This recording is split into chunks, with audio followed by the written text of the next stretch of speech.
Merci beaucoup, Negad. Le président de la République du Djibouti, M. Ismaël Omar Guelleh, donc, a pris la parole. Et ce qu'il a dit mérite qu'on s'y arrête vraiment. Ce discours aurait pu être réduit à un simple exercice de protocole, mais ce qui frappe d'emblée, c'est le temps. Pas celui de triomphe brillante, mais le président a choisi l'humilité. Il a dit donc, je reçois votre soutien, avec fierté, mais surtout avec un profond sens du devoir. A-t-il déclaré, ce ne sont pas donc des mots de circonstance, mais c'est un engagement public prononcé devant une nation. Le message du chef de l'État avait pour vocation de parler d'abord de la stabilité comme valeur et non une contrainte. Dans un environnement régional marqué par les turbulences, la Corne de l'Afrique n'a pas fini de traverser ces crises. Choisir la continuité dans le progrès, c'est choisir la sagesse. Effectivement. Sur le plan régional, le chef de l'État a indiqué que Djibouti ne vacille pas.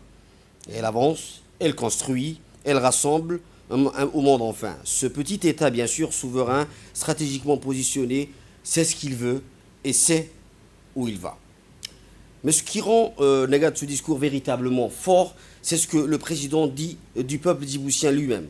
Il ne parle pas de ses propres mérites, il parle de leur, la mobilisation, de leur maturité, leur engagement. Et bien sûr, il renvoie la victoire là où elle appartient, c'est-à-dire aux citoyennes et aux citoyens djiboutiens qui vivent dans la capitale, mais aussi dans les régions de l'intérieur. En fin de compte, on peut dire que ce discours, c'est une leçon de démocratie dans sa forme la plus authentique, celle du rassemblement autour de l'essentiel. Et l'essentiel, c'est quoi? Le président le nomme clairement. C'est la paix, le développement et la grandeur de Djibouti. Trois mots simples, trois mots qui, dans un monde fracturé, résonnent comme un programme en soi. Un pays qui ne se construit pas dans l'agitation, il se construit dans la durée, dans la conviction, dans le travail.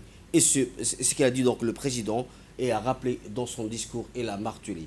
Il a bien sûr remercié l'ensemble aussi des Djiboutiens et Djiboutiennes pour leur mobilisation et leur soutien indéfectible en faveur de leur président. Rappelons, Mohamed, que rien ne pourrait se faire sans la paix, ce que nous bénéficions.